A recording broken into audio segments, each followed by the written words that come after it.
In a world filled with things on the internet, 2 men, 1 podcast, 2 pours.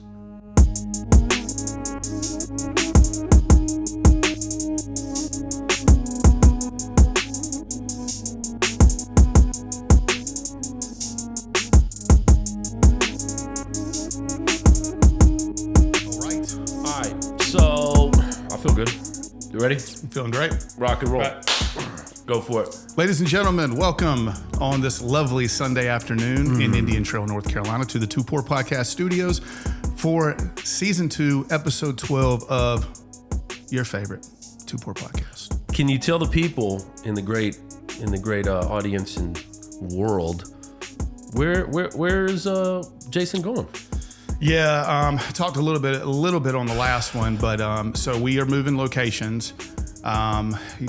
Reload for work, reload for school. We're moving to the great state of South Carolina, which is going to be funny for me. I'm kind of having to eat my words because for my entire life I've said there's only one Carolina. Yeah. Well, not anymore. No, you're a cock. We're going to cheer for Furman and say, go F you. No, so we're going to be in actually Clemson Tiger country. We're 15 minutes away from Clemson University. Is Clemson with a Z? Is it Clemson? What are you doing? It's not Clemson. As soon as he started saying that he's going out of Greenville, he's saying Clemson and like talking different. He's just looking for ways to drag me down. I heard that they shut the border off of Greenville. They're not allowing me in. Yeah, obviously, they don't want North Carolina people down there. Actually, the last stage of this is me selling my house. So if anybody's in the market for a house in the lovely area of Indian Trail or Union County, beautiful home, Second Amendment Sanctuary County, lovely red county. So if you want to come on down here and buy my house, call me, message me. Call me. But you're not going to call me at 704-701-0876. That's where you call Jeff Maddox. Jeff Maddox. Blue Diamond Pest Control, because that's our sponsor. I love that guy. Do you love that? That was really good. It was good? Okay. Yeah. All right. Do you know that we're only a shot away from war? Yeah. No, just play. Anyway, so yeah, Blue Diamond PC. Hit them up, 704-701-0876, or hit them up on bluediamondpc.net. Commercial or residential, protect your home, protect your business. Call Jeff and ask him for the Two Poor Podcast special discount. The discount. Everybody loves it. Everybody loves it. Well, I think that this is a beautiful day to get together and talk. It's coming just right after a very goofy debate. I don't know how to better describe it, but I'm looking forward to hearing what you have on your mind about it, because we talked the other morning. A lot of people are just frustrated, super frustrated, and that you should be, because it's obnoxious, right? So we're going to get into all that. We're going to get into it. Yeah, and it's very fitting. It's very fitting that we do a State of the Union, podcast of where we are right now. We're halfway through 2024.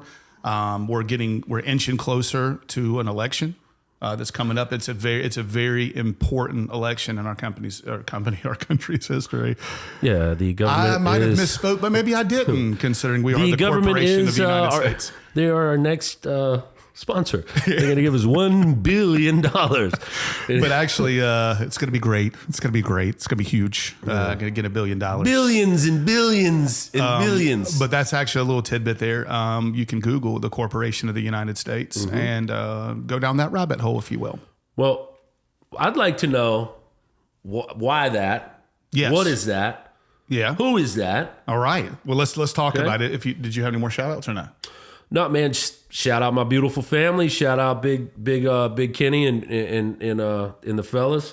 Right. The fellas thread is pretty funny. The friends Big and family, Keith, Big J. Rue, who right? definitely support. You know what I mean? And it's great. It's great seeing. It's great knowing that there's people behind you that support you. No doubt. So, and then great. Peace to Diesel Dollars, of course. He said he's going to be on this show, and I said, you are going to be on this show, and he said, I'm going to be on the show. Okay, and then, great. And then D Shorty, of course, my brother, our brother, and let's go. Let's talk about some things. Let's talk about some bourbon first. Tell me this. Yeah. Why that? And is it Calumet Or is it Calumet? That's a good question. I don't know. Do you know? So what do you want to go? Are you going with Calumet or are you going with Calumet? I'm going with Calumet because it makes me feel like proper. More fancy. Yeah, Calumet kind of sounds like what? A gal you met? Yeah. What? I kind of feel like Calumet is more like your hair and Calumet is like my hair. Yeah, because I don't care. Because you don't care. You do that. You do that. I do care. Your hair's fancy. It looks nice. I can't lie. I can't. Yeah, I'm all right with that. I'm good. I'll take that as a compliment. I'm going Calumet because they're from Kentucky. This family is from Kentucky, born and raised. So we're going to go with that. But it's actually they started, of course, in Bourbon. So William Wright established Calumet, or Calumet, if you will, Farms back in 1924. What we're drinking right now is actually a Calumet Farms vintage 8-year-old release. Okay. Kind of a special small batch. And when he died in 1933, his son Warren took over the family farm and family business, and he switched to another thing and combined it with bourbon that Kentucky does very, very well, and that's horse racing. Okay. So since then, that's what they've been doing. They've been racing horses and distilling bourbon. So the distillants and the horses. Yes. If you will. Yes. Right. Yeah. So since then, I mean, they have a ton of success in the horse racing business. They have 2 Triple Crown winners. Come on. They have, and Terry Doyle, who's a big horse racing advocate, will love that. 8 Kentucky Derby winners, and I think 11 Preakness winners. You are, considerably one of the most researched people I've ever. I mean, I just love the fact that you dive deep. Well, so the Triple Crown is winning the 3 big races, and that's the Preakness, that's the Kentucky Derby, and the Belmont. Right. That's the 3 big races. Right. So Preakness is that's all right for me. I mean, I'm more of a Jimmy's more of a Pepperidge Farms, not Calumet Farms. Yeah. Well. Anyways, but I'm hoping this bourbon is a winner. That's what I'm hoping. So, can I tell you what is a winner? What's up? You, bud. Yeah, that segue.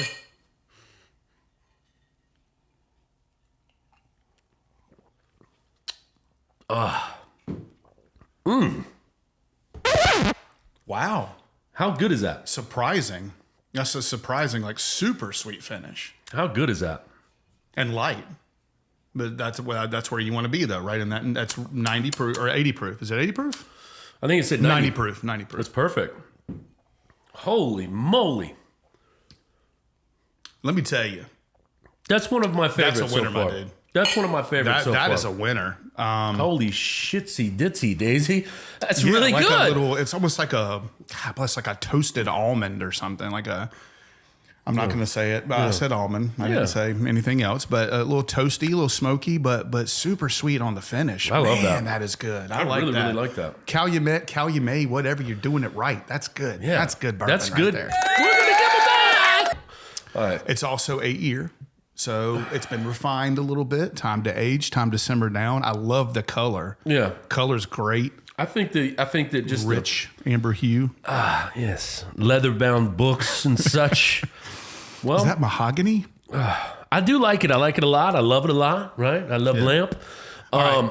So let's go. Let's talk about it. We got a lot, man, because this is a lot to talk about here. As far as the debate, I think if we're going to set this up, I think we need to talk about kind of where we are now. And this is one of the great things that I like about where we are now as a country, because if we look at the average everyday person, and here's the thing, we have never shied away from tough topics on here. We've never shied away from tough stances. We've never shied away from tough words, right? A lot of the things that leading into an election cycle or an election year, there's a few things that are truly divisive. Race, like religion, abortion, things like that. I think at this election right here, right now, I don't care if you're a man. I don't care if you're a woman. I don't care if you're white. I don't care if you're black. I don't care what you stand for. We are all, I think, suffering right now. I think we're all being hit with where we are right now in the economy. Yeah. And that's got to be the number one thing right now in everybody's mind, to me. I think it is. And to support a man or an administration that is saying that they're doing a great job, and they're doing a great job for lower economy families and communities, or they're doing a great job by this, that, and the third. It's like, no, you're not. The cost of living has gone up considerably. The actual cost of living, I can't go to the grocery store and not leave there like, what in the shit is going on? Yeah. And then that stems from this fuel prices. Like, I went to go get gas the other day and it was $3.05, and I was like, yes. Yeah. I couldn't believe that I was happy about paying $3.05 per gallon. But see, when you think about it, the food has to get sent to these grocery stores to make money. They have to bump the prices up of everything. Yep, absolutely. So you're telling me that this administration did a great job? It's horrible. And I've said it before on one of these podcasts when we were talking, when Christian and I went out to Seattle and we went past a gas station and I had to take a picture of it. And if I can find it, we'll put it on this podcast. $5.49 for gas, for a gallon of gas. It's ridiculous. So we're talking about the average cost. And I ran a couple of numbers just because I wanted to kind of look for myself. Right. And I wanted to see. I think these numbers are almost pedestrian. I think they are a fraction of what it truly is. And okay. I think they're hiding some of these numbers so it doesn't look as bad. It's almost ironic.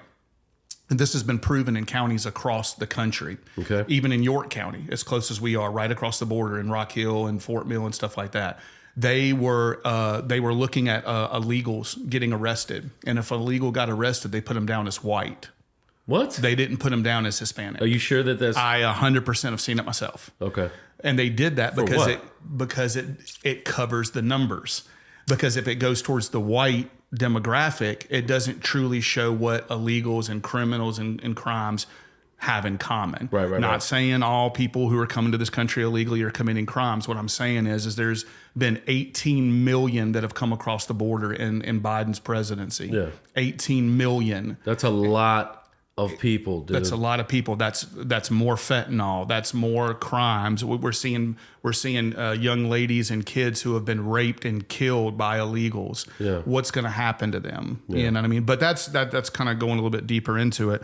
But the economy in general, right? So you said beautifully, if the groceries are higher, one of the reasons why is because it costs more money to get there. To get it there, right? So what else are we dealing with? What else are we dealing with besides we're dealing with inflation, right? Higher inflation numbers. We're dealing with higher like borrowing rates, right? Higher interest rates. That's the interest rates. Think about it. Like, you're dealing with that now, moving, right? Yeah, absolutely. Yeah. We're like, Ashley and I said something about, the girls are going to be, going to college here in a year and whatever like that. Maybe we move to a ranch home. She's always wanted a ranch home and have like a nice wraparound kind of porch. I dig that. And but dude, we're locked in. Our interest rate right now, we're locked in, and like literally, we're gonna live there until we can't walk up the stairs anymore. But it's like going to buy a car. It's an exciting thing. It's usually the second biggest investment of your life, and you go to buy a car, and you've got all this feeling of, oh, it's awesome, and then it's like, man, you're not going to get away from the fact that you're going to have a 6, 7, 8% interest rate, and it just is what it is. It's the cost of living. You have to drive a car, so you're going to buy the car, but it's not going down. So where do we point the blame? How do you point the blame? Where do you get the metrics to point the blame? Do you have any inclination of where we're going to be in 6 months, a year? When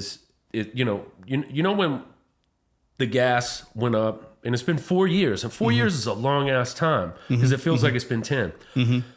When we're like, all right, well, $1.89, $1.79, $1.99, whatever, it's never going to go down, and never ever going to get lower than probably $2.50.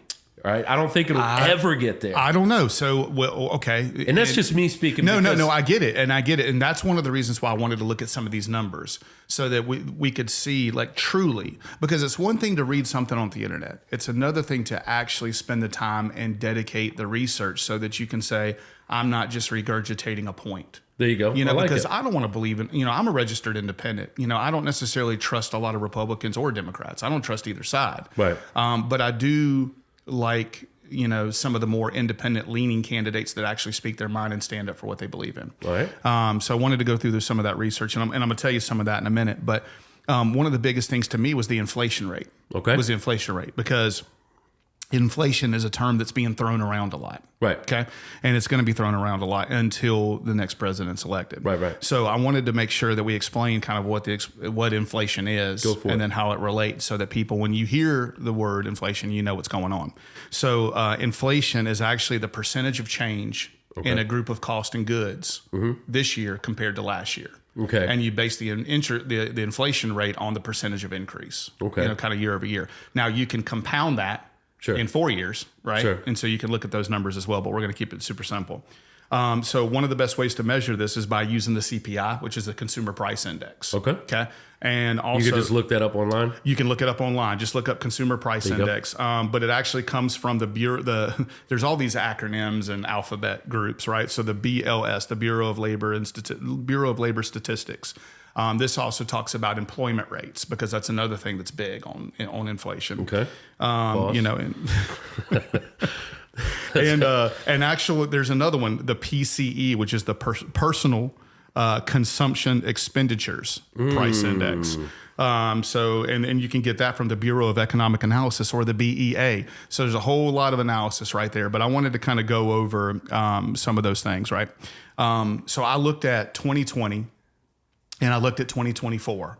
Where we are now with some of the most essential goods, right? Some of the most essential goods, and I only included gas. I didn't include and I included electricity as well.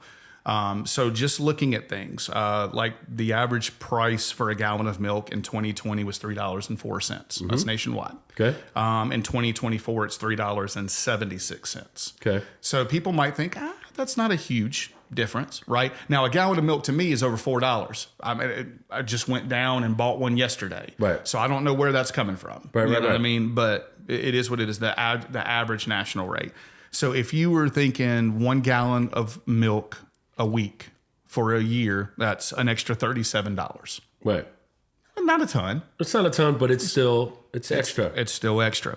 So, I mean, I went with bread, chicken, eggs, meat. Like meat's up $1.25. Tell me the chicken. So chicken's up what? Chicken's up 60 cents. Okay. $1.40 a pound to $2 a pound. Okay. But, even electricity is up 5 cents a kilowatt. So I went on basic numbers. Oh, I know, man. I went on basic numbers. Numbers, the average family and what they use a day. The average family, it's an extra $536 a year. See, that's money. That is. I see a number at the bottom. What is that? That's a cumulative total. No, so gas is the biggest one. In 2020, and this is going back to what you said about $2.50 getting under that. Right. When Trump left office in 2020, it was $1.99. Right. Isn't that so crazy to say? I would love to. $1.99. I'm telling you, bro, I would love to see that again. I would love to see it again. But I would buy the shit out of some gas. But it can get back to that, because before then, it's 8 years later. I mean, previous, it was $3.5 a gallon as well. Because we did see that they call it the Great Recession in 2007 to 2009-ish. Yeah. Took to about 2012, 2013 for it to really bounce back. Right. So I hope that we see a quicker. It would be nice. It would be nice for everybody. I mean, you have to have fuel to get to where you're going, right? We all need it. And we're too spread out as a country. You have to have gas. We're Sam's Club members, and we go to get gas there sometimes, and it's a madhouse, and they don't even have that good of a deal anymore to where it's worth waiting. Literally, you'll pull up and there'll be 40 cars all in line trying to go, and people honking at each other. It's ridiculous. But anyway, so continue. So the average price for a gallon of gas right now in America is $3.90.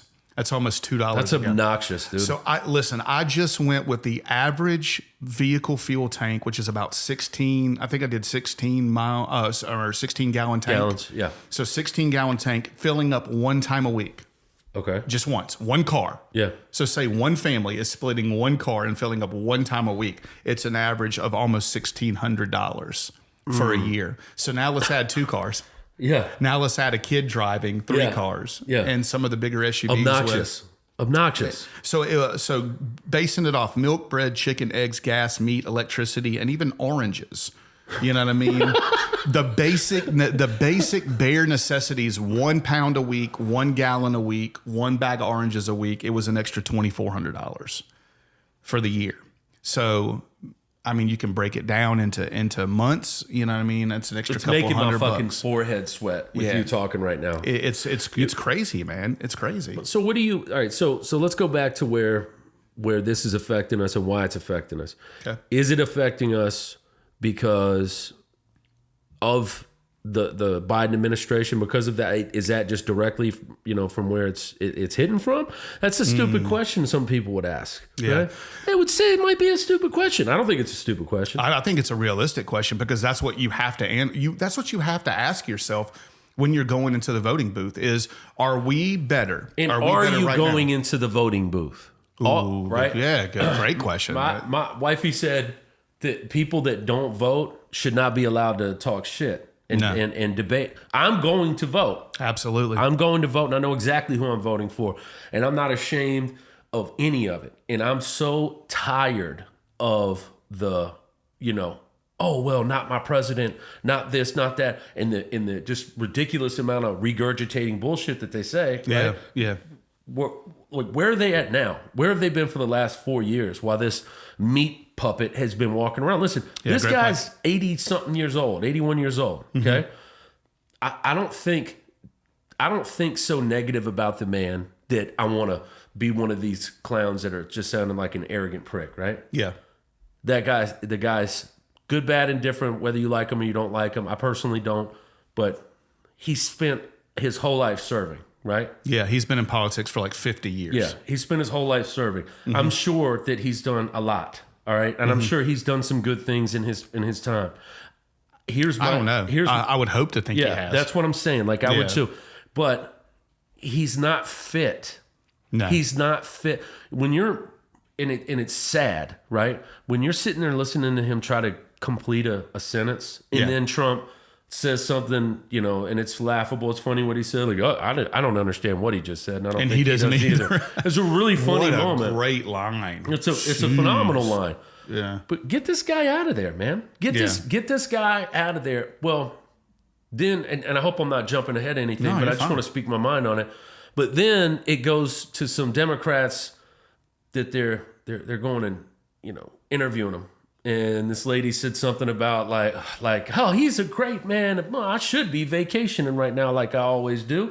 And but whatever. And the comment that she made me think. I'm like, wow, vacate. Like, yeah, that's all you're thinking about right now is vacation, and maybe that's why we're doing so poorly is because we're so comfortable, right? Yep. And then the other guy said, he said if we would have known in the Democratic debate that he would have been this bad. Essentially, we would have picked somebody else.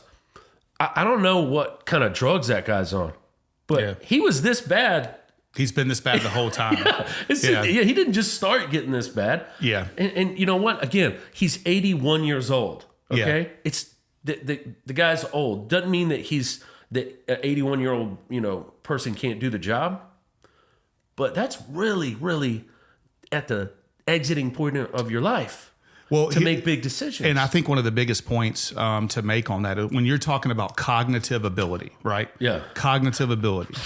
That, when an ex-physician to the presidents came out today and said he is not fit to be in office right now. Right. Like they need to, step him down. It's not like when you watch the debate, please remember that Trump is like, 2 years younger? Yeah. It's not like Trump's 50. Yeah. You know what I mean? And this guy's 78 years old. They're like 2 years different. And notice the incredible difference between cognitive ability between the two people. Right. They were showing videos of Biden speaking even when he was debating. And I'll give him this. When Biden had to debate, when the Obama ran and won the second time, when he was running against Mitt Romney, and Paul Ryan, who was a young up-and-coming Republican, and they thought he was going to wax Joe Biden on the debate. Biden killed him. Yeah. Biden did a great job. Yeah. Do I believe in Biden's politics? Hell no. Did Biden not call, black Americans predators in the 90s and bashed them? I cannot understand why anybody, Right. you know what I mean, would vote for him. If I was black, there's no way I would vote for him. Never. Calling me that. Yeah. But anyways, so there's a whole lot of shit like that gets swept under the rug. And I think that's far worse than some of the BS that they put out about Trump, and about, grab a bottle, blah, blah. And it's a bad line. It's a bad line. But I got to tell you, what he said is worse. Absolutely. To me, what I'm saying? You call a group of people predators. Yeah. I mean, come on, man. In no way, shape, or form are we out here being thirsty about trying to act, saying what we're saying. I think people that know us know very good and well what we stand for. Absolutely. But here's the deal. You're either going to be for it or you're going to be against it. There's no either you're on this side of the fence, that side of the fence. This has got to be something where you stand for something and be educated on it. I am for the first time in a long time putting my time into really listening, really watching, really seeing what's going on, really understanding it, staying educated. My wife is incredibly smart when it comes to that. Yeah, I saw her post on it, and she was spot on. Yeah, spot on about only one of them showed up, and Trump showed up to win, and he did, and he it was interesting because when we were talking, you watched the whole thing. I didn't. I went back and watched parts of it, and that's the thing too. It's not like we're on one side of the fence and we're not listening to all of the sides of the fence. You and I are really not affiliated with any party. No. And I've been more, into the whole political stuff than you have previously, right? Sure. And you are fully involved now. And right. I give you a lot of props for it because we all have to take a stance. It's almost like shoot or pass, right? Make a decision. Right. You got two candidates right now that are going to decide the future of this country, and we can keep going where we're going. And if you think that's a good thing, then I respect you for your vote. I'm not going to talk junk about you. But what I'm saying is that if you are okay with what's going on right now, I don't know if you have all the facts or if you've done all your research. Yeah, or if you care. That's the thing. Yeah. It's like do you just care for argument's sakes? Do you just care so you post something up on Facebook and look like a putz? Like I saw something the other day that because I watch, because I listen, because I see what's going on, and there's some dude that's talking about going to watch what the hell is his name? The guy does the funny. He does a really funny Trump impression. He's got that show Tires out right now. Shane Gillis. Oh, Shane Gillis, yeah. So which is a good show. Tires is funny. Actually pretty damn funny. And it's in our kind of wheelhouse of our business. So I think you should see it. I love it. So he goes and saying, "Oh, I'm going to see Shane Gillis." But this dude is forever a Trump hating, just bullshit kind of guy, right? Okay. And then you go and watch a guy that loves Trump as much as Shane Gillis. Yeah. Why don't you hate Shane Gillis? Yeah. Like where's your loyalty? Well, and here's the thing too. This is one of the things that I have learned by having kids and raising kids. When somebody says, "I hate that person," really, why? Why do you hate them? Is there really that much emotion?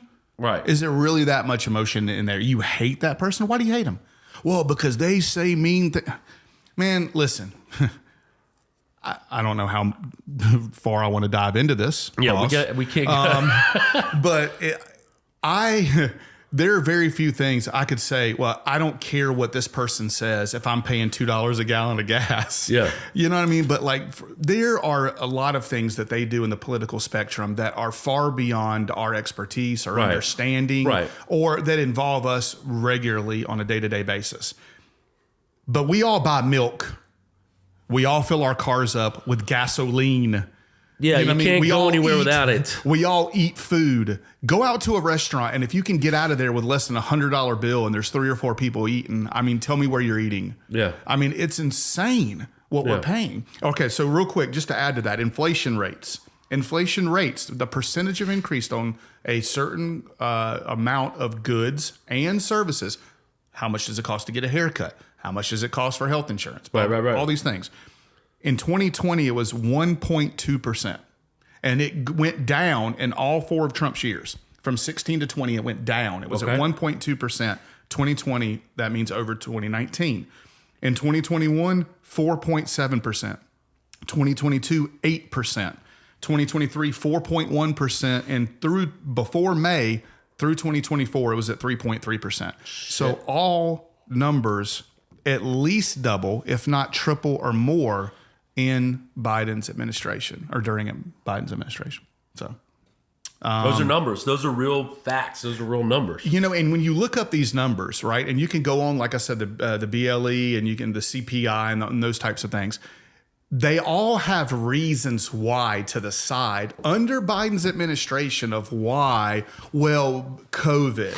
Well, because of Russia invading Ukraine. Do you know what they showed in the 4 years of Trump's of good numbers of reasons why? What? Nothing.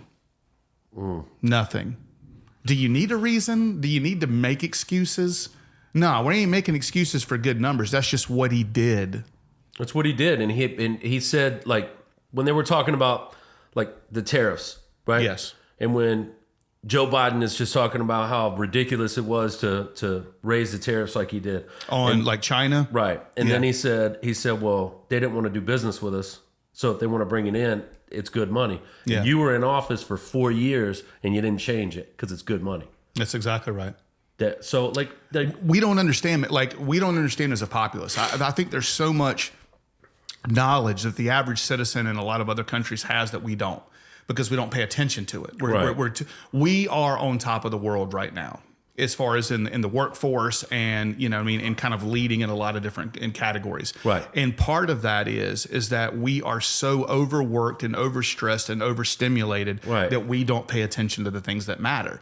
Our breadbasket in the middle of the United States, the breadbasket states, Kansas, Nebraska, Iowa, those things like that, they feed most of the world. Where do you think Saudi Arabia is getting food from? They're not growing food in the desert. You know what I mean? Look at sand. Come on here. The moment they can start growing food in the sand, I mean, that's a whole other subject. But I mean, China that's overpopulated, I mean, to the hilt. I mean, where do you think they're getting all this extra food from? You know what I mean? We are feeding a lot of the world. Right. So these countries who want to buy our food and our grain and things like that and our corn, they need to pay more. Yeah. That's how we offset the loss of the other things that we have to import. Right. Do you think that with, it's like, so Trump has a business modeled mentality, right? Yes, he does. So he went to extents of saying, and I don't want to butcher this, but saying something about Iran and how Iran ended up getting its money back. He said he was not starving them out, or maybe he was starving them out when he was in office. He made sure to, the business deals he was doing because they're a terrorist country, whatever. And for me, it's like, it's a fear thing. So, he instilled that in some people or in some countries or some leaders. I think he came in and didn't say, listen, we're not laying down.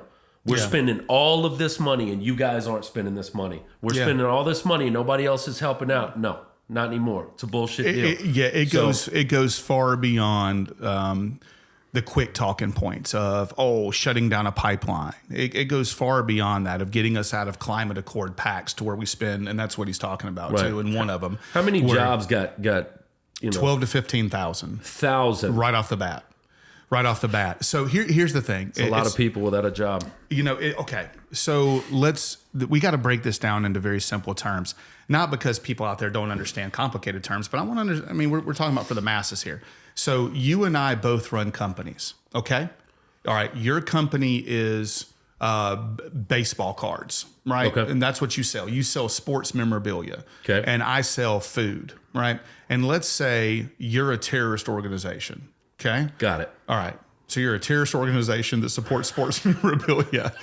So if we, I'm just, using random things, but if I was going to support you, I'm going to buy more sports memorabilia. Right. The more sports memorabilia you sell, the more money you have. And then with that money, you can go do your terrorist things.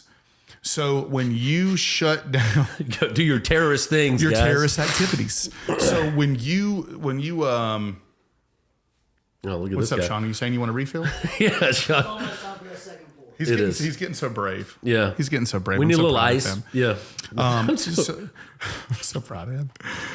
So when you are when you are a terrorist organization and you're the money that you're making. So when we shut down production of American oil, and now we're more dependent on foreign nations for foreign oil, then you're supporting these countries and what they stand for. We've said it before.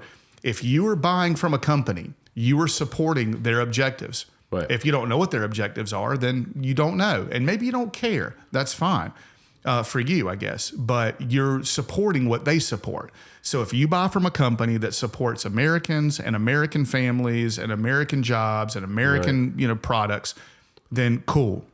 But if you're supporting a country that supports ostracizing or massacring groups of people just because they happen to be a female, or just they happen to be gay, or happen to be religious or a Christian, that's what you're supporting. So know who you support. Your dollar matters. Right. So when we are cutting down American oil production, then that means we got to get it from somewhere, because we're not going to stop consuming, right? The average American consumes more than any other country in the world. We consume at a higher rate than any other country in the world. So we're going to keep using gas. So if we shut down American production, then that means we are dependent on that same amount of gasoline and oil from other countries. If we're buying it from Iran, guess what? We're supporting a terrorist nation. Right. So Iran right now, or Iran, whatever you want to say, is rich, and they are feeling it, and they're feeling themselves, and they're doing the shit that you get. And that's why they didn't they do the drone attack, or am I They did a drone attack on Israel, or who?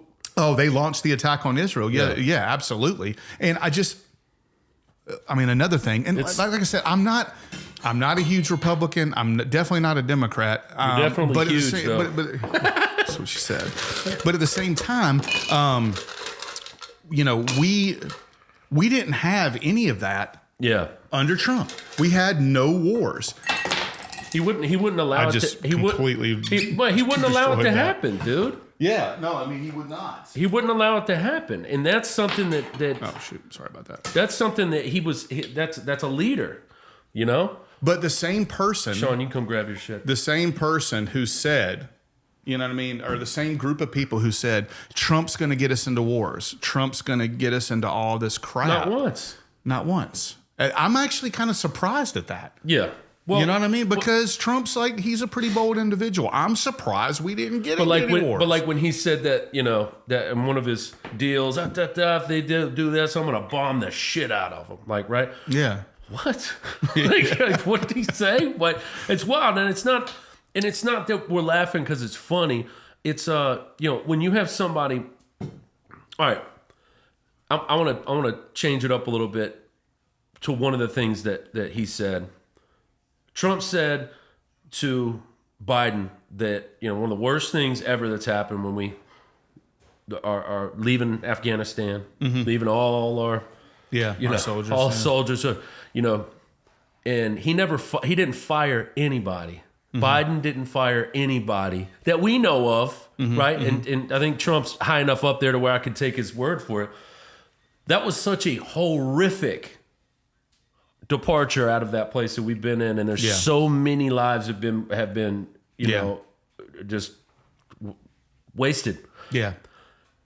And he didn't fire anybody. So what does that say about his leadership? What does that say about his counsel? What does that say about what he does as a leader? If there's multiple problems that continue to happen and your team is failing, you need to change members of your team. You need to say, hey man, that was just not a good thing. We gotta part, we gotta separate our ways here. Absolutely. And the fact that he didn't do that shows me that he's the kind of leader, exactly the kind of leader he is. He's a guy that turns the other cheek, right? Or because that's basically saying you're okay with that. Yeah. You're okay with these soldiers dying. You're okay with these families grieving. You're okay with leaving billions of dollars of equipment and intelligence. Yes.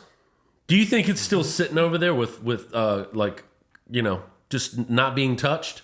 No, I think it's over there under the hands of our enemies who are trying to reverse engineer, the technology. Yeah. And that's exactly why American soldiers who are in certain positions, or helicopter pilots or F-16 pilots, or in charge of certain propaganda and information, that if something happens, they destroy that evidence. Right. There's almost like a self-sabotage, self-destruct button that they hit, because we've seen it on our end of things. Technicians' tools that they use to scan vehicles. There's companies out there that pride themselves on reverse engineering, coming up with a tool, selling it to everybody, and then when they crack down on it, they shut down production and they start a new tool. Right. So that's what they'll do. They'll take that technology and try to reverse engineer it. That's what they've been trying to do in Area 51, 52, 53, and all these other areas. This supposed alien technology, they're trying to reverse engineer it. You know what I mean? It's a whole nother episode, though. Spaceships. But so let's. All right, so we there's a ton. I mean, there's a ton we can get into, and I know what about unemployment? What about unemployment? Well, it's like what we were just talking about. You shut the pipeline down, and then you take 12 to 15,000 jobs away from American citizens. 12 to 15,000 jobs. Right off the bat. What is that? From day one. What is that? And then like that's our oil. That's us. That's our money. That's our economy boosting. But you took that away. And then so you want to tell me about unemployment now and how you're helping the unemployment rates? What do you mean? You completely knocked the head off that bull. Yeah. Go ahead. I'm sorry. So like what? So what do you think about this? When we're talking about, Trump kept saying they're taking our jobs. You watch him wait. They're taking the jobs away, right? They being immigrants. They not illegal immigrants. Okay. Yeah.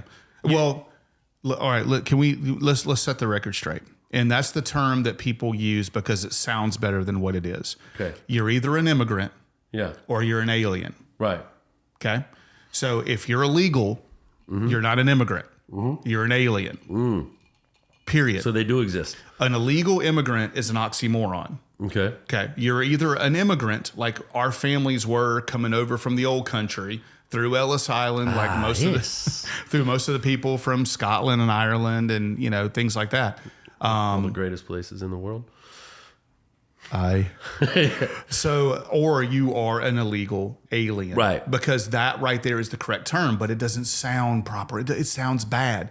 It freaking is. Yeah. And that doesn't mean that you're of any descent of anything, because you have Muslim terrorist groups that are funneling through Mexico, and they're saying illegal aliens. It's not a bunch of people from Mexico, okay? Right. Because I know there's a lot of white people. Freaking Mexicans are just coming across the border. No, there's a whole lot of other things. There's illegal Europeans. There's a whole bunch of illegal Polish, Russian, Ukrainian here in the North Carolina states. Yeah. So it's not just the Hispanic origin, right? We got to get that straight. Right. And then I was at the gas station last night. I was just waiting in line patiently, and there's a guy in front of me that I would believe is an illegal alien. Yep. And he pulls this wad of cash out, right? He had like a lawnmower company shirt on. There's a bunch of them guys in there. And he pulled a wad of cash out, and he might have bought $100 and something worth of scratch offs. And if there's something in my head, I was like, motherfucker, like you know what I mean? It like he wins the lottery, he wins like $80 million, and that's all he's doing is funneling the money back and getting more of them here. I don't know. It kind of rubbed me the wrong way, right? Scratch off rubbed me the wrong way, but I like to speak my mind, around the right people, I wanted to so bad, but last night, he sat there and he's scratching it, And then finally I looked, I was like, hey man, can you go scratch that over there and stop? Because he would scratch it and give it back to the guy and win $5. And I looked at the dude and I said, hey man, I saw him sitting here for 5 minutes while this guy's, I know that he's making y'all a lot of money or whatever like that. I was like, but tell him to do. Tell him to take that shit on somewhere else. And I got frustrated. And then when I got in the car, I was like, come on, Jimmy. Like, you know what I mean? Like, the one thing that people always want to do, and they want to point fingers at, is if you have a problem with that, you're racist. If you have if you're Trump, if you feel Trump's going to do a better job than any other candidate in there, which I do think that, and I'm allowed to say that. Absolutely. That's right? Your opinion. You have the right to have that. Then you're racist. Look, man, everybody that knows me, I don't even want to get all frustrated here, but any and everybody that knows me know that's the furthest thing away. But it sucks that we're there. We're at that point where. So why do you think that happens though? Why do you think that happens? So you support that candidate, so you're racist, you're a bigot. Why do you think that's the attack mechanism used by that other group of people? Well, because they have nothing else. These guys that go and speak at places, Matt Walsh's, all these Ben Shapiro's, and whenever those folks come up and they start saying that type of bullshit and racist, well, what makes me racist? And they ask a simple question. Yeah. And they're, well, because you like Trump. Blah, blah. Okay. Well, what makes me racist because of that? Yeah. Well, because you're stupid. And you do. But like, what makes it? Because they have nothing else. You got nothing else. Say. Tell me. Lowest common denominator. Take all the hatred out. Take all the previous things in your mental and throw it away. Mm-hmm. And sit here and talk to me and tell me why he's so bad. Yeah. Okay. Tell me now. Let me do this. Let me preface a little better. Let's only look at metrics.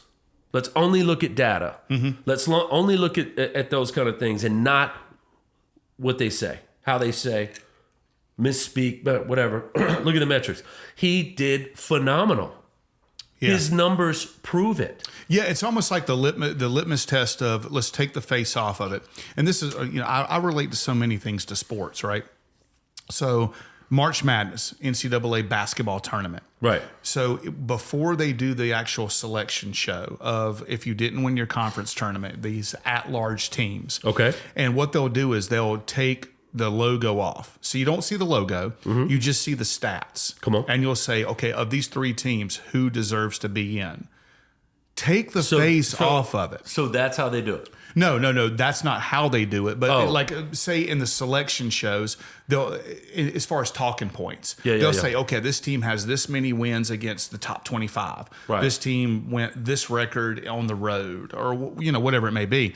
And it's like, okay, choose which team you would want. And it's like, okay, I choose this team. And then when they pull off the logos, it's like, wow, that's the least known of the three. Yeah. But that's the way we should be doing things. I don't necessarily care who the person is. I care what their results are. Yeah. What are you going after? What are you producing? One of the things I will give Trump credit for and kudos for is he said, this is what I'm going to do. Right. If I get elected. Yeah. And he did it. Right. They don't want to hear that. Can we not give the man credit for doing what he said he was going to do? We talk about politicians lying and bullshitting every day. We talk about this. Yeah. Can we not give him credit for doing what he said he was going to do? They're not going to. Nobody. I'm sure of this. I'm sure of this for myself. For a good while now, we look weak, and American people talking about their leadership on TV shows, national TV shows, where they're just Bill Maher fucking, just absolutely shitting on Trump, shitting on Biden, shitting on Obama, shitting on. That's all they do. It's all they do. And I got to tell you, you're allowed to have whatever kind of belief system that you have. Absolutely, we all have that right. But to do that makes us look so weak, man. You really think that it's okay to support people that don't support your country that you live in, that you're a citizen of? You support these people that just anti everything. Yeah, I got to tell you, I've heard it before, and I'll say it. Being the president of the United States is probably one of the hardest jobs to ever be good at.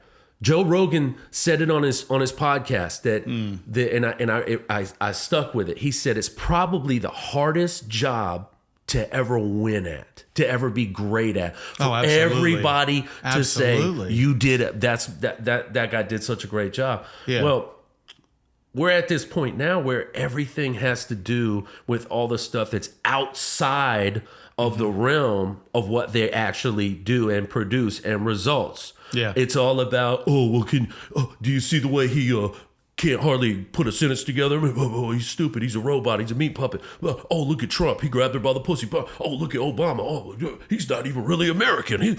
He's a... Yeah. What the fuck are we talking about? Like, what what do we do then? So to me, what I hear you say is, let's strip away the fictitious nonsense, BS, social media hashtags. Worst thing that's ever happened to social media. Even though I love looking at it. it's the worst thing that's happened. Let's base it on what they do, what they accomplish, their actual facts and figures. Yeah. And under Trump, we had 4 of the greatest years as far as in the American economy that we've ever had. Metrics. Period. Metrics. And you can prove all this. I don't care what you feel. I mean, like Tom McDonald, you know what I mean? Facts, you know what I mean, are not, or what feelings, don't matter. You know what I mean? Yeah. Feelings don't matter. You know what I mean? It's not legitimate. Facts are facts. You just got to get with the program, not with the slow jam, I made that line up. Oh, hey. I made that line up. All right, so let's. This one of the things that came from this presidential debate that we just had. One of the things that was a byproduct. Yeah, you see what I did there? Nice. One of the things that was a byproduct of this presidential election was now there's a whole bunch of Democrats who are backpedaling on support of Biden. Yeah. Right? Yeah. Very interesting, right? Yeah. So here's the thing. There's Biden he's not necessarily 100% shooed in as the Democratic candidate. Right now. He is the candidate right now, right? He's got all the votes, but he's not assured of that. So they could come in and stop. Pause. No, I'm about to say something on that. Go ahead. Now we talked about it, and it's something that, again, I'll give her the props for it that Ashley said. Don't. Don't. Don't. I never want to say Ashley. Just for 1 second. Yeah. Just for 1 second. Shut up. Just 1 second. No, you said it, not me. All right. So he's not assured of the candidacy right now. Right. So there's 3 things that can happen. Biden could actually step aside, right, before, because the official nomination comes later in the summer. Right. So he could step aside before. Okay. He can do that. Okay. Now, all the pundits and everything are saying that he's not going to, but he could. The second thing is that he could be challenged for that actual nomination by a candidate. Now, challenged, does that mean that they have to debate? Well, they could, but I mean, the candidate actually has to step up and officially step up with all the paperwork and all the stuff behind the scenes. But if he has generated enough support, or she has generated enough support, they can actually step up and challenge them. Maybe to a duel. I don't know. A glove slap. I don't know. Knives or fists? Please. I would pay for that. And then the third thing is that he could withdraw after he actually gets the nomination. Okay. Before the election. Okay. So there's 3 things that can happen. Now, and there's a lot of Democrats who are backing off that. And when it's just so funny. They're backing off the switch? They're backing off the support of him. Okay. So this is the big thing is, it's so funny, man. It's so funny. Politics are almost like the stock market. Right. So this is a stock, right? Oh man, they're coming up with this new innovative technology. This is what's going to happen. It's going to grow. It's going to help medical procedures. I'm investing everything in this. Investor Center.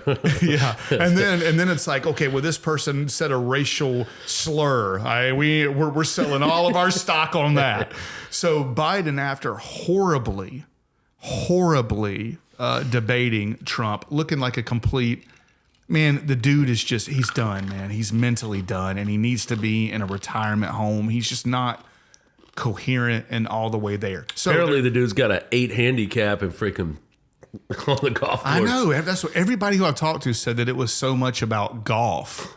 And I'm like, who gives a crap about golf? I care about what's in my tank and how much these groceries cost. Right. As Christian and I are leaving the grocery store, and he was like, Dad, he was like, man, he was like, I know we're not made of money. He was like, but man, how do poorer families, How do they eat?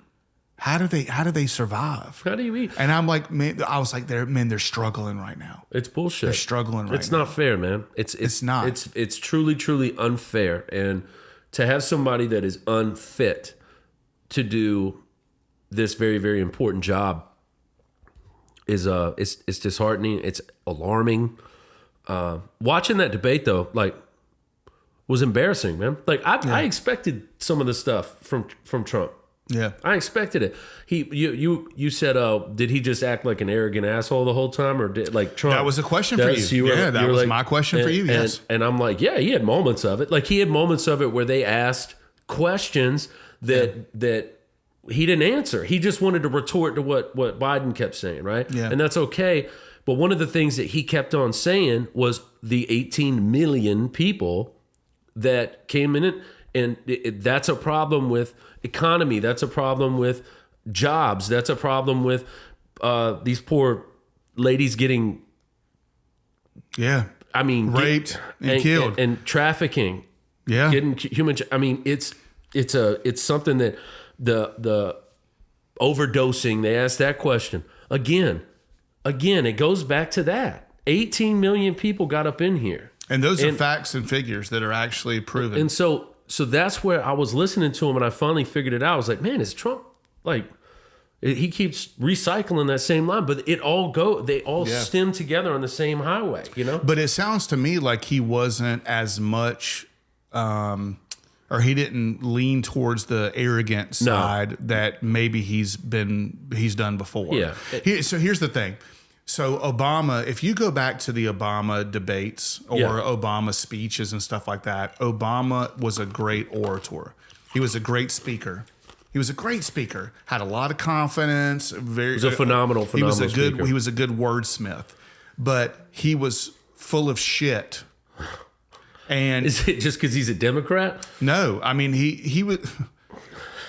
No, like don't go in there. Under Obama was the only time that our credit rating as a country has dipped to a B.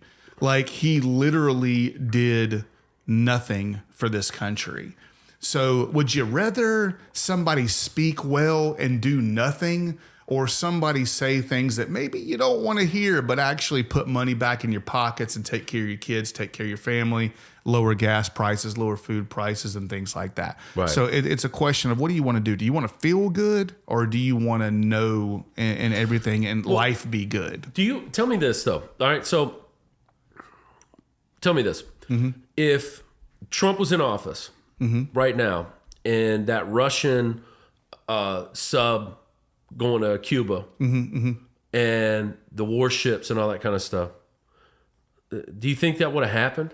Is this really a operation that they're doing, a testing operation? I forgot what they called it, but it's not something to I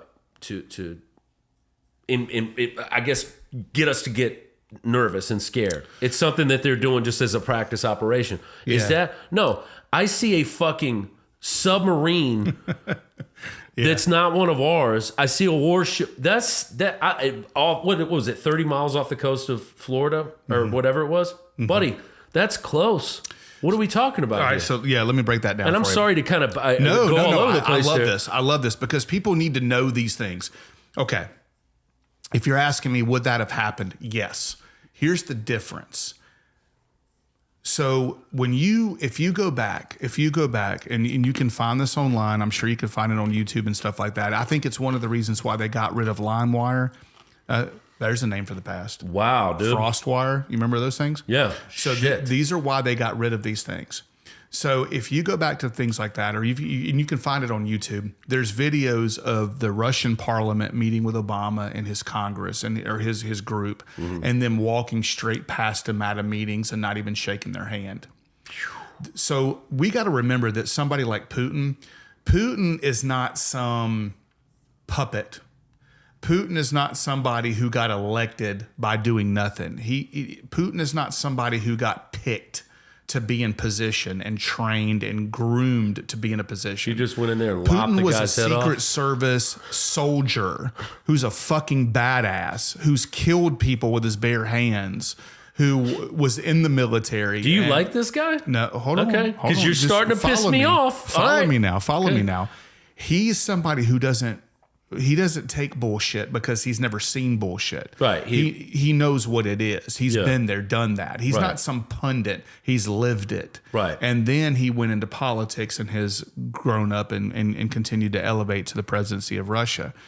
So when you go and look at somebody like that who walks past an Obama, America, most powerful nation in the West, most powerful nation in the world, and they completely just walk past without a sign of respect. And then fast forward and show him and Trump in the same room when Trump walks in, and you see Putin kind of running over like a school kid and shaking hands and sharing laughs and things like that.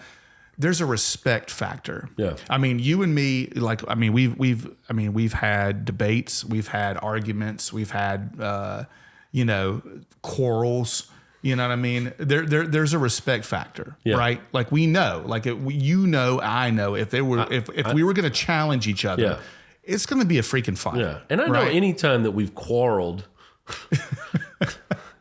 anytime that we were quarreling, it was anyway. Go ahead. Yeah, but whatever it may be, but there's still a respect factor. There's a respect factor. If there wasn't a respect factor, we wouldn't be here right now talking to the masses right now. No, I get it. Okay, so it's the reason why Kim Jong-un sat down with Trump, because he respects him. Yeah, there's a respect factor that a Trump brings.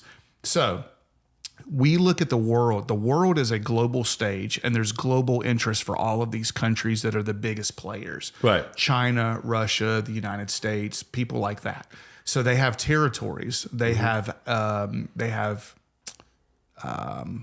My English is driving me. Come on, it's man. not driving me. Is your mind quarreling with you? But there's things that they own and their own special interest all over the world. Okay. Right. So we have subs, ships, planes all over the world. Right. And they're constantly patrolling all of these areas. So when we say, oh, there was a Russian sub 30 miles off the coast of Florida, well, we have subs 30 miles off the coast of Russia. Okay. You know what I mean? I see what you mean. You know what I mean? The difference is, if you saw me as a weaker figure, then you automatically say, I got the upper hand. Yeah.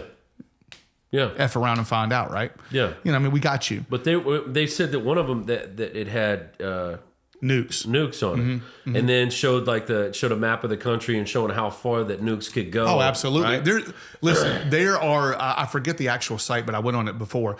There's an actual site that you can go on that shows the nuclear arsenal of all of the countries in the world, and you can pick a spot to launch that particular nuke and where it would go and missile from. You could launch it and say, okay, I want to launch it in Las Vegas, and it will show kind of the path, and also like a blast zone of what it would affect and how many people it would affect and kill and stuff like that. That was there 20 years ago. So there's a lot of these different things. It's a question of who do you respect? Now, do you think let's put it in the, I don't give a damn Democrat or Republican. You're an average U.S. citizen. Right. Okay. And you were saying that a rogue nation is thinking about launching a missile and affecting the United States. Yeah. Who do you trust to back up the United States? Trump. Or Biden? Trump. That's just me. That's just me. But the thing about it is we weren't in any wars under Trump. There's a reason why. Because people around the world, see, we don't the other countries in the world, China is not listening to the rights of transgender people. You know what I mean? Iran is not listening to the rights of gay and transgender people. Not saying America doesn't. What I'm saying is that a lot of these other countries respect old world principles of strength. And when America is strong, the other countries out there are not going to test us. Right. Because they know what it's going to mean for them. And do they want to take all those losses? Right. And a lot of them aren't. Well, for good reason. I think that the best thing that we can say on this, is study up, research up, do yourself the due diligence of learning and understanding. So when you're hearing people talk about inflation and they talk about wars and they talk about the threats and what are threats and aren't threats and what is a good leader and what's a bad leader, and start digging into yourself, like especially if you are a leader, look into it and say, man, maybe I need to look in the mirror and check myself. Am I doing That's a good question. Am I doing the right thing for my people? Would you rather be liked or would you rather be respected? Right. That's a great question. I think respected is, for me and everybody that knows me, you would think liked, because I've always been, that's always been important to me. Yeah. As a man, as a leader, as a, father of four, I want to be respected. I am respected, and I'm not, and I don't charge for it. You know what I mean? Like it's free, but it's earned. And it's one of those kind of things that when you see, when somebody says, damn, Jimmy, like anytime anybody talks about you, it's always good.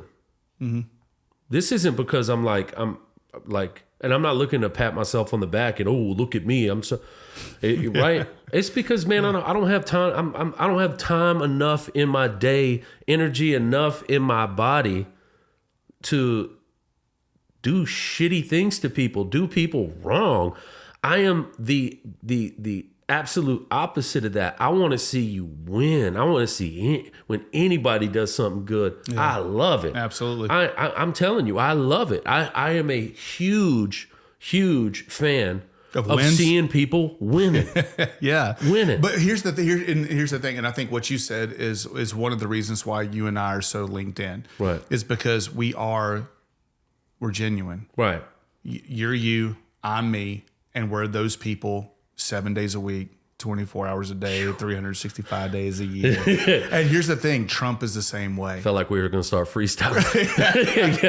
That's good. That's going to be for the post show on Facebook Live. But he is genuine. Yeah. He is him. I remember Devin asking me, my oldest son, shout out to Devin. Shout out to Dev. And I remember Devin asking me, Dad, and this was years ago. He was like, how are we going to get $23 trillion out of debt? And I was like, we're not. Yeah. We're not. But here's the thing. If anybody was going to get us anything out of debt, it would be a businessman. Right. A guy that understands. And this was before Trump was even a candidate. And there you go. He understands it. It's about making deals. It's about making good business deals. It's about ROI. It's about making sure that you're paying attention. And you look at somebody in 4 years of politics. Come on. Trump was in 4 years of politics. Look at his 4 years as the president of the United States. Inflation numbers, economy numbers. Our unemployment rate was the lowest in history under Trump. The lowest in history for minorities, blacks, Hispanics, whites, all of us. You know what I mean? What are we? So what are we talking about? So here? what are we talking about here? You're talking about a Rosa Parks Award winner. Yeah. So what are we talking about? Like when we're really up against it, which we're up against it right now. We're up against it in a major way right now. Absolutely. And it's time to make the decision, right? Do you want to keep just existing? Do you want to keep just waking up and getting into your car and going to work and coming home? I was leaving work one time, years ago, and I'm going to my car, and a coworker of mine goes, "All right, bro, I'll see you in a couple hours." And I was like, "What the fuck does that mean?"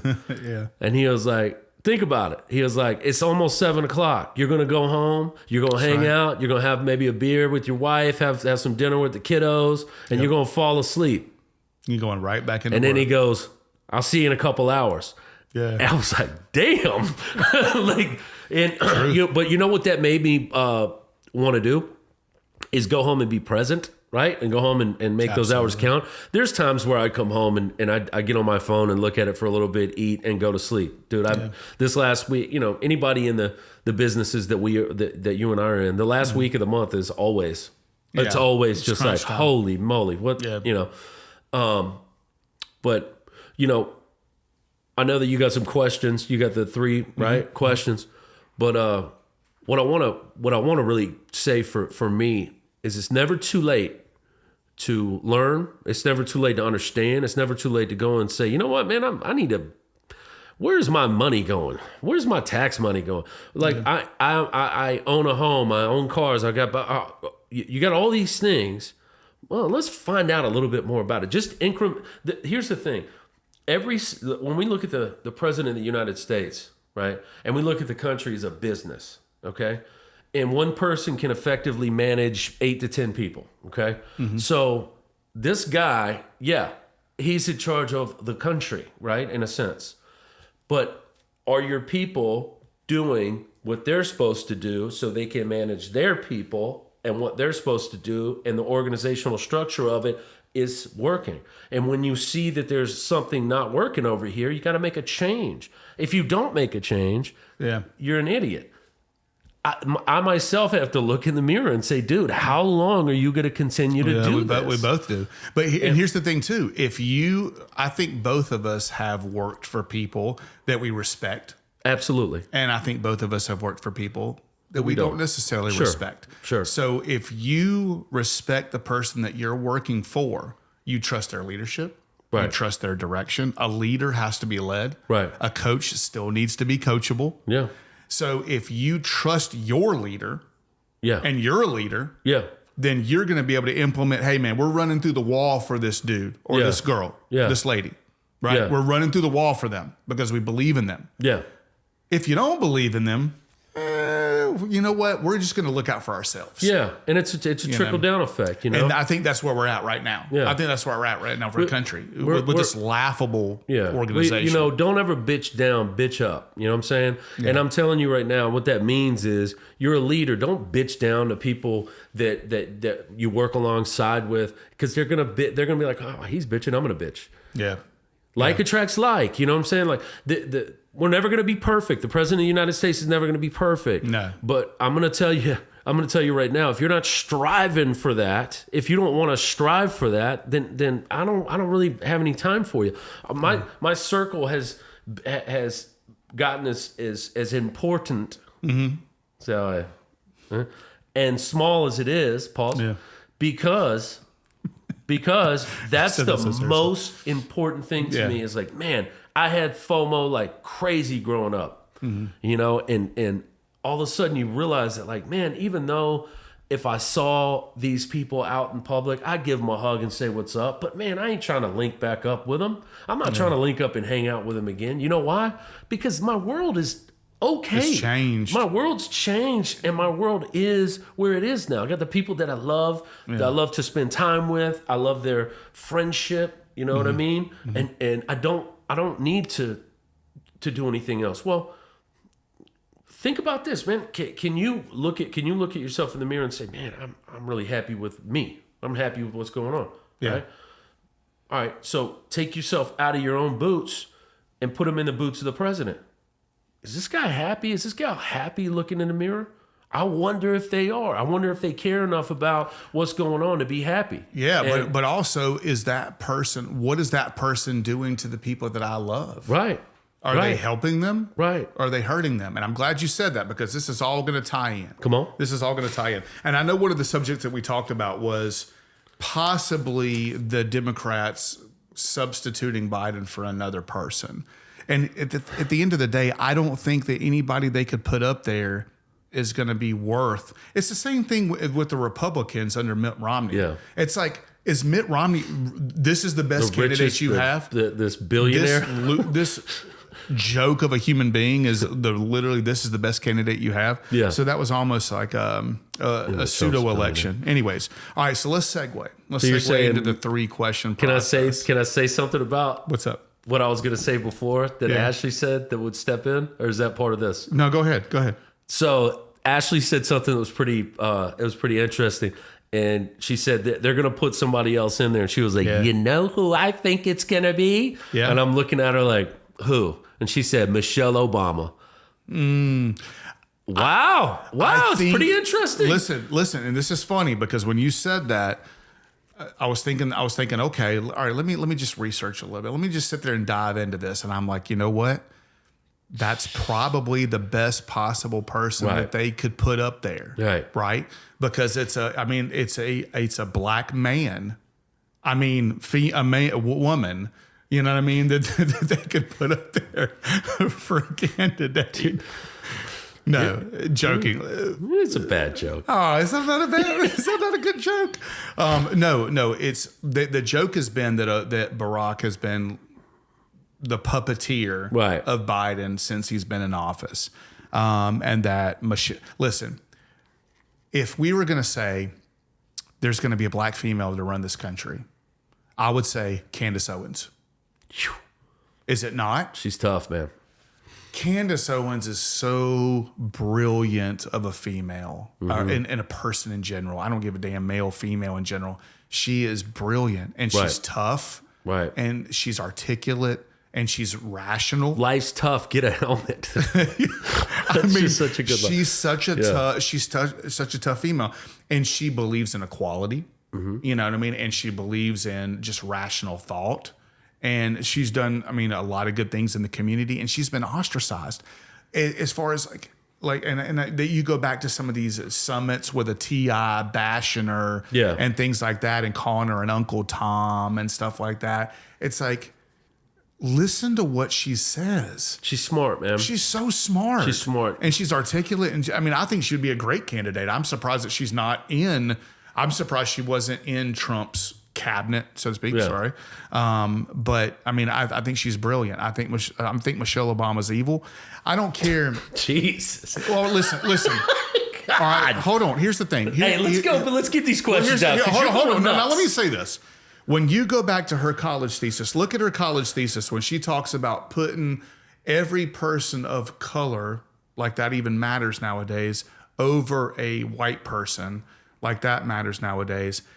I don't believe in racism in any form. I don't care if it's reverse. I don't care if it's majority to the minority. I don't care what it is. I don't believe in it. So when you talk about somebody's college thesis being something like that, then no, you've lost me. Okay. You know what I mean? And Candace Owens is not like that. So Michelle Obama she can go F herself. Anyways, go F you. Furman University, go Paladins. All right, so here's the 3 questions. Let's go. First question. What comes first? A civil war, a world war, or 2 Poor Podcasts getting 1 million views on YouTube? I hope 2 Poor Podcasts getting 1 million views. There's been a lot of moments of civil unrest, and it's been a while since we've had those, terrible rioting kind of deals that have happened in a lot of major cities, including our own in Charlotte. Yeah. A world war for sure. I think a world war. Yeah, because I think the civil war, again, civil unrest is something that you have to arm yourself for. You have to make sure that you have the appropriate amount of, ammunition and stuff and guns to supply to. Not even ammunition, man. Because so just the supplies to live. To live. Even if there was a global collapse, how many people do you know out there? How many people listening out there can grow their own food? Right. Well, I can tell you this, Andy Reid, my stepdad, and I'm going to go see them after this. Yeah. Gain some tips from Andy. Andy has every survival deal, and my mom said, we're like, God, why has he got so much stuff? And she said, well, because if there is ever any civil unrest or anything happens like that, he wants all of y'all to come over here. Absolutely. And we all go Props there. to Andy. Grandchildren, everybody comes over there, and we hold our fort there. But also do your part. Figure that out. All right. So, and you never know where these questions can go. These questions go all over the place. You know this by now. So, question number 2. Well, let me bring you back in. Okay. Reel me back in. Let me reel you back in. Do you think crying is a source of strength or a source of weakness? Strength. Yeah. Yeah. Why is that? Well, because it's crying by yourself or crying in front of people, it's brave, man. It's something that I think is if you care enough about something and it turns that switch that, you know, makes you cry, that shows that you're not just all brass and fucking, you know, hard as stone, and you know, you're vulnerable, and everybody's vulnerable. Everybody has a moment where they realize that maybe they did something wrong. Yeah. And everybody has a moment where maybe they had to apologize, right? And and it makes you feel. If you don't feel and don't cry, I don't know. I don't think that you truly care, right? So yeah, I think it's strength. Okay, I like that. All right, question number 3, and I changed this. I was going to ask you something different, but I actually switched about this to up. start crying just now, guys. He was close. Yeah. He was close. Question number 3: if you had to move to a foreign country, Greenville tomorrow. I was not expecting that. I was going to say where and why. My good friends, the Merrills, they said that they went. They didn't say they went. They went on a European cruise and whatever. And they ended up going to Ireland. Okay. Or Scotland. Ireland or Scotland or both. But Ireland, they said they you know, you walk in and everybody's just freaking happy. They're having their drinks at the pub. Everybody, you know, you just don't see. It didn't look like. It didn't sound like a place where people were pissed off all the time. Okay. I'm sure there's pissed off Irish people everywhere. Right? Yeah. Right? The fighting Irish, but it seemed like something that just. I want to look out and see these green hills and the wall. I mean, it's something that I would go and that Ireland is where I would want to go. Gotcha. So I remember when I went to Ireland, the people there talked about 50 Shades of Green instead of gray. Yeah, you know, the movies and everything, but 50 Shades of Green. And when you go, you realize how accurate that is. Yeah, there's really a ton of different shades of green that you don't know about until you go to a place like that. Yeah. So it's pretty cool. So I want to segue into the parting shot then. Go ahead. So here's the deal. Regardless, I think, of whoever is running for president, whatever political party is in charge, right? I think the utmost importance of us as individuals and human nature is to maintain our own happiness. And here's the thing: is we control that. Right. We control our own happiness. Like Cat Williams said, it's called self-control. You know what I mean? So the thing about it is it's all about us for happiness. Yeah. And there's 3 questions, right, that if you ask yourself, you can maintain 95 to 99% of your own happiness. Here's those 3 questions. 1, what am I working on and why? Okay. So are you digging in and healing your own trauma? Are you healing? Are you changing bad habits? Okay. As of August 31st, for me, I've set that deadline. I'll no longer be a smoker. Good for you, man. I'm gonna cut that bad habit, right? So I think that that's super important. Is what are we working on as individuals? It doesn't matter. It doesn't matter what you do. It doesn't matter who you are. It doesn't matter what color you are. It doesn't matter what religion you are. It doesn't matter what gender you are. What are you working on as an individual? Forget all the other things. Cancel everything out. Look at yourself in the mirror. What are you working on? I think that right there is one of the big things about your own personal happiness. Second thing is who am I spending time with and why? Very nice. Important, right? Invest in your spouse, invest in yourself, invest in your kids, invest in your family, invest in the friends of yours who are going to uplift you. They're going to challenge you. You know what I mean? But they're going to support you and love you as well, and your own personal growth. And who's going to be there in 10 years? Who's going to be there in 20 years? Exactly. Who are you going to know until your life expires, realize the people who are there for a reason and there for a season and there for eternity. Right. And the third thing is how well am I treating my body and why? And this is a big thing that we all get lost in because we are so overstressed and we're so overworked and we're so overstimulated. So what am I eating? What am I eating? 80% of your health is what you're putting in your body. The other 20% is what you're doing with your body. Right. So eating right, gym, nature, sleep, vitamins, just like we talked about on the pre-show, right? Just we talked about on the pre-show with the energy drinks. I'm very fat. Just the energy drinks. Do they have the methylcobalamin or do they have the cyclocobalamin? Yeah. So you got to look at those things and research it. And everything else, at the end of the day, you got to realize that everything else is noise. Right. Politics, Right, TV, right. You know, all that other stuff is noise. So take care of yourself. Ask yourself, what are you working on? Heal yourself. Yeah. 2, who are you spending time with? Right. Hopefully those people that you're spending time with are also healing themselves. Right. And then 3, how well are you going to treat your body? That's because it. all of those things make you so happy and productive and positive, and that you can be that positive light and life force for that other person. And if they're doing the same thing, then they can do the same thing back to you, and that we're supporting each other. And it doesn't matter who's running this country, because we're all happy doing what we need to do as people. Right. Get off the hamster wheel. That's my parting shot. I got to tell you something. That was a good parting shot. That was a really, really good parting shot. All right. And look, I think that the most important thing out of this whole entire podcast today was that was phenomenal, right? And I appreciate it. And ideas are they're not really fully ideas and conclusive until you actually put them in fruition, right? And you do Thoughts something. without action.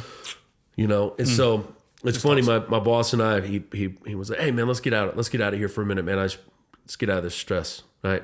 Like, we go to the YMCA. He was like, "Yeah, I'm a member over here in Gastonia at this YMCA. Let's go look at it." And I know what he's doing. And he's just saying, "Look, man, you can come here during lunch and you can get some stress out. You can come here before work, after work."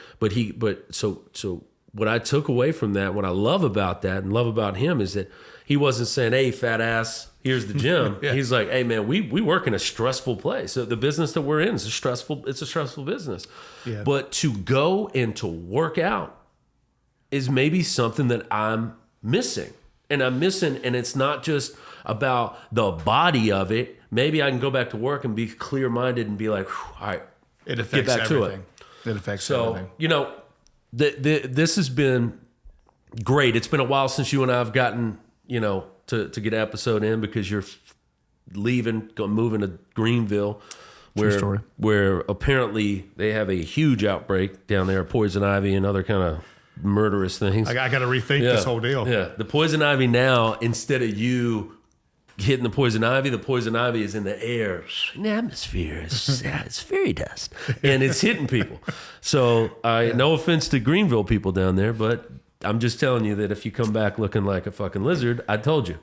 All right. Yeah, you said it first. All right, and then, but we are gonna be doing our Airbnb thing, Sean. Yeah, come on. And we're going to do our Airbnb deals. More episodes coming soon. A lot more. We got 12 more to do.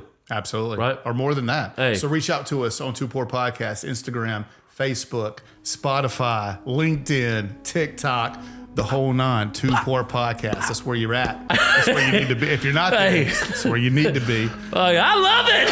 I love this shit. See you guys next time. Peace out. Oh, that was good, dude.